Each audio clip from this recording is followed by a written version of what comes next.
পটুয়াখালী সরকারি মোজাহার বিশ্বাস Uddin degree college মাঠে আয়োজিত জনসভায় বক্তব্য রাখছেন প্রধানমন্ত্রী শেখ হাসিনা। আমরা সরাসরি চলে যাচ্ছি সেখানে। আমি আপনাদের কাছে এসেছি। আপনারা জানেন যে জাতির পিতা বঙ্গবন্ধু শেখ মুজিবুর রহমান তার নেতৃত্বে আমরা এই দেশ স্বাধীন করেছি। জাতির পিতা দুঃখী মানুষের মুখে হাসি ফুটাতে চেয়েছিলেন, মানুষের কল্যাণেই তিনি তার জীবনকে উৎসর্গ করেছিলেন। সারাটা জীবন জেল জুলুম অত্যাচার সহ্য করেছিলেন শুধু বাংলাদেশের মানুষের ভাগ্য পরিবর্তনের জন্য। আমি জাতির পিতা বঙ্গবন্ধু শেখ মুজিবুর রহমানের প্রতি শ্রদ্ধা জানাচ্ছি। শ্রদ্ধা জানাই 30 লক্ষ শহীদের প্রতি, 2 লক্ষ মা বোনের প্রতি, যাদের আত্মত্যাগ আমাদের মহান মুক্তিযুদ্ধে বিজয় এনে দিয়েছে। আমি অত্যন্ত বেদনার সঙ্গে স্মরণ করি 75 15ই আগস্ট, যেদিন আমি হারিয়েছি আমার বাবা বঙ্গবন্ধু শেখ মুজিবুর রহমানকে, আমার মা বেগম ফজিলাতুন্নেসা মুজিব সহ আমার ভাই কামাল জামাল রাসেলকে, যাকে ঘাতকের দল নির্মমভাবে হত্যা করেছিল। এই চুপ, স্লোগান না। যাদেরকে নির্মমভাবে হত্যা করেছিল, আমি তাদের আত্মার মাগফিরাত কামনা করি। বঙ্গবন্ধু চেয়েছিলেন দুঃখী মানুষের মুখে হাসি ফুটাবে, মানুষের জীবন মান উন্নত করবে। আওয়ামী লীগ সরকার আসার পর বাংলাদেশের মানুষের ভাগ্য পরিবর্তনের কাজ করে যাচ্ছে। আমি কৃতজ্ঞতা জানাই আপনাদের কাছে। আপনারা নৌকা মার্কায় ভোট দিয়ে আমাদেরকে জয়যুক্ত করেছেন, আমাদের আবার সেবা করার সুযোগ দিয়েছেন, সেজন্য আপনাদের প্রতি আমাদের কৃতজ্ঞতা রইল। আজকে ধারাবাহিকভাবে গণতন্ত্র আছে বলেই দুর্যোগ দুর্বিপাকে আমরা মানুষের পাশে দাঁড়াতে পারি। ধারাবাহিকভাবে গণতন্ত্র আছে বলেই মানুষের আর্থসামাজিক উন্নতি হয়। দেশের উন্নতি আজকে বলার কিছু নেই, আপনারা নিজেরাই জানেন।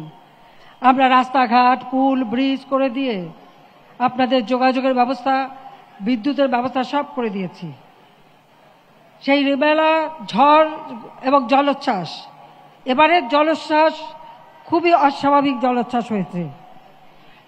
আমি ধন্যবাদ জানাই যে আমরা সাইক্লোন শেল্টার করেছি, সেখানে মানুষ নিরাপদ আশ্রয় পেয়েছে। দুর্যোগ সহনীয় ঘর, ভূমিহীন কৃষক যারা গৃহহীন তাদের মধ্যে বিতরণ করেছি, যে কারণে মানুষ অন্তত আশ্রয়ের জায়গা পেয়েছে। পশু পাখি আশ্রয়ের ব্যবস্থা আমরা করে দিয়েছি। আমরা চাই যে এই দুর্যোগ থেকে আমাদের এই অঞ্চলের মানুষ যেন মুক্তি পায়, কারণ আমরা জানি এই অঞ্চলটা সবসময় দুর্যোগ প্রবণ।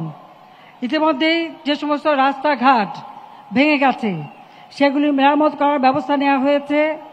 পাশাপাশি বাঁধ যেগুলি ভেঙে গেছে, বাঁধ নির্মাণের কাজ ইতিমধ্যে আমরা শুরু করে দিয়েছি, যাতে বর্ষার আগেই আমরা এই বাঁধগুলি নির্মাণ করে জলোচ্ছ্বাস বা পানির হাতে মানুষকে বাঁচাতে পারি, সেই ব্যবস্থা আমরা নিয়েছি। তাছাড়া যাদের ঘর বাড়ি ভেঙে গেছে ইতিমধ্যে আমরা খোঁজ নিতে বসেছি। তাছাড়া আমি এরপরেই আবার সকলের সঙ্গে বসবো, প্রশাসনের সঙ্গে বসবো, যাতে করে যেখানে যেখানে যাদের বাড়ি ঘর ভেঙেছে তারা যাতে ঘর বাড়িগুলি আবার মেরামত করতে পারেন, আবার নির্মাণ করতে পারেন, সেই ব্যবস্থাও ইনশাল্লাহ আমি করে দেব। অন্তত এইটুকু ভরসা আপনারা রাখবেন। জলোচ্ছ্বাসের কারণে অনেক পুকুরের পানি নোনতা হয়ে গেছে, কোনো কোনো জায়গায় মাছের ঘের থেকে শুরু করে অনেকগুলি ভেসে গেছে। যে সমস্ত আমাদের ভাগ্য ভালো যে ধান কাটা শেষ হয়ে গিয়েছিল, কিন্তু তারপরেও তরি তরকারি ফসল যেগুলি নষ্ট হয়েছে, কৃষক যাতে আবার সেগুলি বপন করতে পারে তার জন্য বীজ, সারের যা যা লাগে সব ব্যবস্থা ইনশাল্লাহ আমি করে দেব। নতুন উদ্যমে আবার যেন আপনারা চাষবাস করতে পারেন। আমরা চাই আমাদের 1 ইঞ্চি জমি অনাবাদি থাকবে না, আর সেদিকে লক্ষ্য রেখেই আমরা পদক্ষেপ নেই, আর সেই ব্যবস্থা আমরা করে দেব।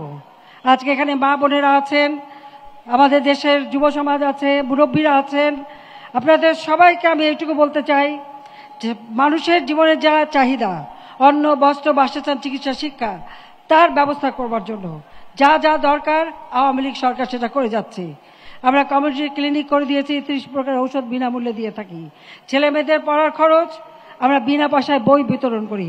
মায়ের নামে আমরা বৃত্তির টাকা পাঠাই। আমরা যারা একেবারে হতদরিদ্র বিনা পয়সায় খাদ্য সাহায্য দিই। যারা কিনতে পারে না, এখন দ্রব্যমূল্য বেড়েছে, যে কারণে আমরা পারিবারিক কার্ড করে দিয়েছি।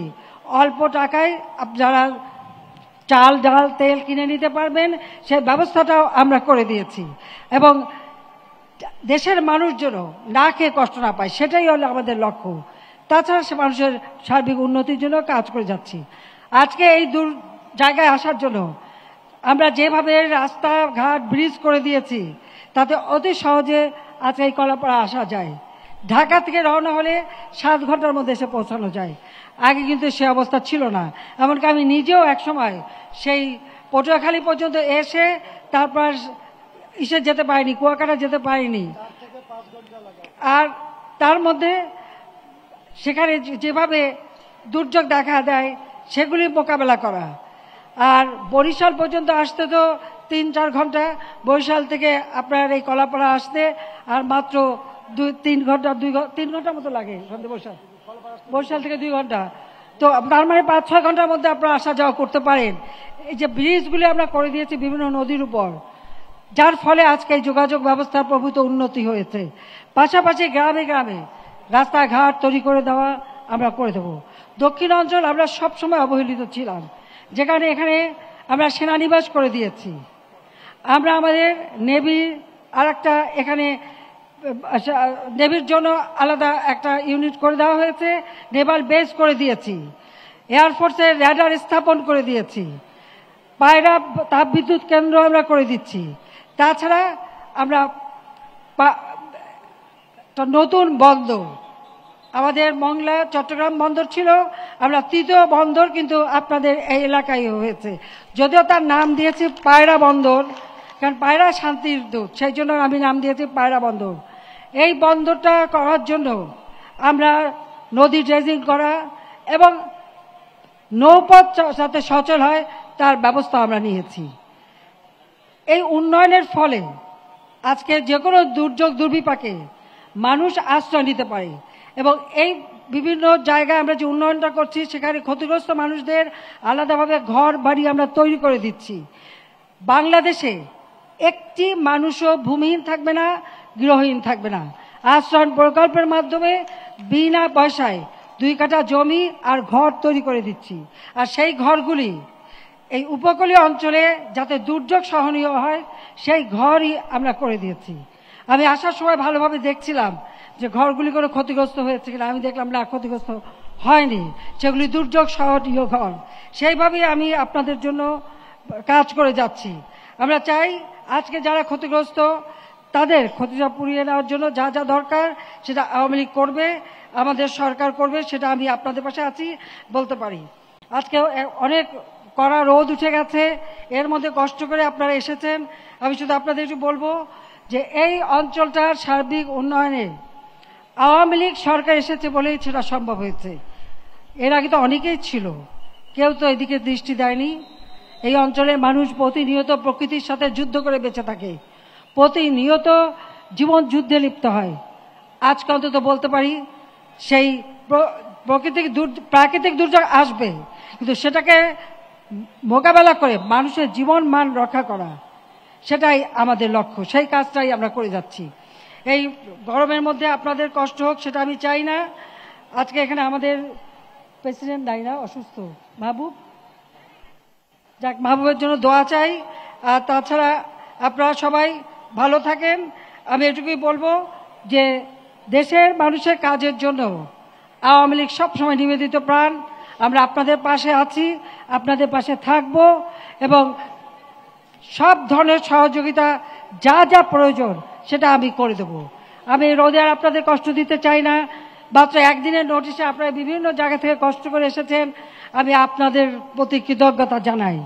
বিদায়ের আগে বলে যাই, নিঃস্ব আমি নিত্য, আমি দেবার কিছু নাই, আছে শুধু ভালোবাসা, দিয়ে গেলাম তাই।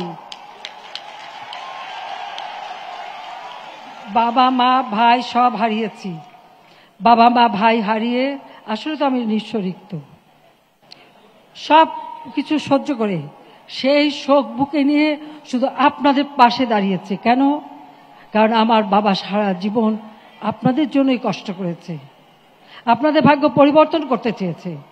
আজকে দারিদ্র্যের হার কমাতে পেরেছি, খাদ্য নিরাপত্তা দিতে পেরেছি, আজকে চিকিৎসার ব্যবস্থা করতে পেরেছি, শিক্ষার ব্যবস্থা করতে পেরেছি, যোগাযোগের উন্নয়ন করেছি, বিদ্যুতের ব্যবস্থা করেছি। সার্বিকভাবে একটা দেশের উন্নয়নের যা প্রয়োজন সেটা করে এই দেশটাকে আমরা উন্নত সমৃদ্ধ সোনার বাংলাদেশ করব। ডিজিটাল বাংলাদেশ করে দিয়েছি, আগামীতে স্মার্ট বাংলাদেশ করে দেব। আমাদের তরুণ সমাজ তাদের কর্মসংস্থানের জন্য কর্মসংস্থান ব্যাংক থেকে বিনা জামানতে 2 লাখ টাকা পর্যন্ত ঋণ নেওয়া যায়। নিজেরা ঋণ নিয়ে নিজেরা কাজ করবেন। স্টার্ট আপ প্রোগ্রাম দিয়েছি, সেখানেও ভাতা দেওয়া হয়। এসএমই ফাউন্ডেশন থেকে ভাতা দেওয়া হয়, এমনকি আমাদের মা বোনদের অর্থনৈতিক অঞ্চল করে দিচ্ছি। শিল্প কলকারখানা গড়ে উঠবে, ফসল উৎপাদন হবে, আর শস্য উৎপাদন এবং প্রক্রিয়াজাত শিল্প গড়ে উঠবে। দেশের মানুষ খেয়ে পরে সুখী শান্তিতে থাকবে, কর্মসংস্থান হবে, সেই ব্যবস্থা করেছি। বেকারের সংখ্যা এখন মাত্র 3 ভাগ আছে, ইনশাল্লাহ সেটুকুও থাকবে না, সে ব্যবস্থাও আমি করে দেব। নিজের উদ্যোক্তা হতে হবে, নিজে উদ্যোগ নিতে হবে। সেই তরুণ সমাজকে সেটাই আহ্বান জানাবো। চাকরির জন্য ঘুরে বেড়ানো না, নিজে চাকরি দেবেন, সেই যোগ্যতা অর্জন করতে হবে। আমরা incubation centre, computer training, computer lab স্কুলে স্কুলে সব করে দিয়েছি, যাতে করে আমাদের আধুনিক প্রযুক্তি জ্ঞান সম্পন্ন জনগোষ্ঠী গড়ে ওঠে। দেশকে এগিয়ে নিয়ে যেতে হবে। জাতির পিতার আদর্শ বাস্তবায়ন করে মুক্তিযুদ্ধের চেতনায় অসাম্প্রদায়িক সোনার বাংলাদেশ ইনশাল্লাহ গড়ে তুলব। আর কষ্ট না দিয়ে আজকে আবারও আমি কৃতজ্ঞতা জানাই মা বোনেরা, আপনাদের, আমাদের যারা মুরব্বীরা আছেন সবাইকে। সবাই ভালো থাকেন, সুস্থ থাকেন। আবার দেখা হবে। খোদা হাফেজ। জয় বাংলা, জয় বঙ্গবন্ধু, বাংলাদেশ চিরজীবী হোক। পটুয়াখালী কলাপাড়া থেকে আমরা প্রধানমন্ত্রী শেখ হাসিনার বক্তব্য শুনছিলাম।